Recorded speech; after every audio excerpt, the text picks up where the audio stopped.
Refugees swarmed the Illusion Republic, the biggest country on the continent, plunging it into chaos. They were desperate and started a war, one they had no hope of winning.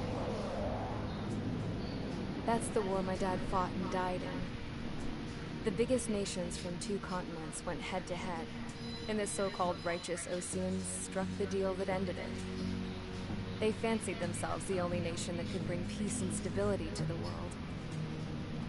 They even tried saving the Usians, still suffering from the disaster.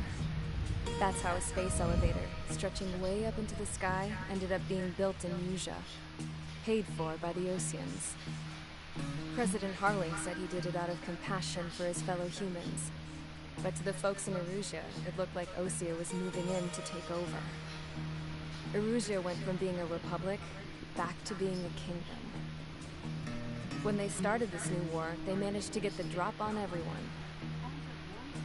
The second the declaration hit the news, Erusian forces took control of the space elevator without spilling a single drop of blood. President Harling was touring the elevator when it happened and disappeared. Then, while that was going on, the Erusian ships that were docked all around Osea released a swarm of drone fighters they had hidden on board in containers. No one thought they were capable of doing what they did that day. With pinpoint accuracy, they managed to take out everything that was military, and not a single civilian was hurt in the process. Osea pissed lots of people off with their huge military presence around the world. Erusia didn't have the same reach, but they could hit their targets faster and cleaner. And when all this was going down, I just so happened to be in my flying drag racer.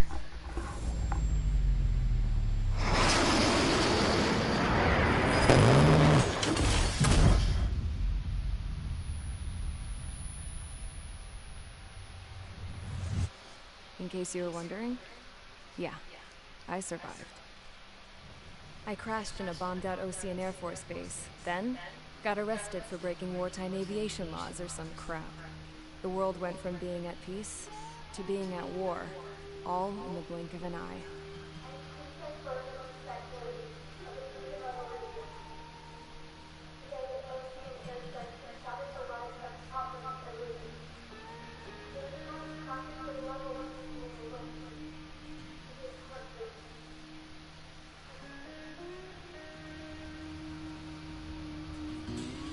I was tried, found guilty, and stuffed into a cargo ship.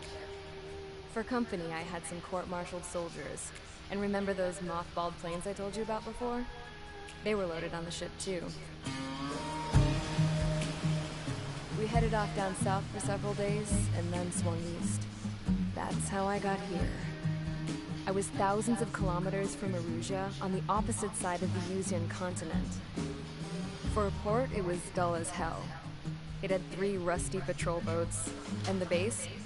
The fences were topped with razor wire, the tower had a searchlight and machine guns, and a truck with a gun turret was parked in front of the gate. Its gun was aimed at the yard. This was a prison. This place looked like a full-on base, but half the tanker trucks were just big balloons, and the runway just painted on the dirt. The whole place was just one big fat lie. The only reason I was here is because they knew I'd restored a supersonic plane. They wanted me to make something out of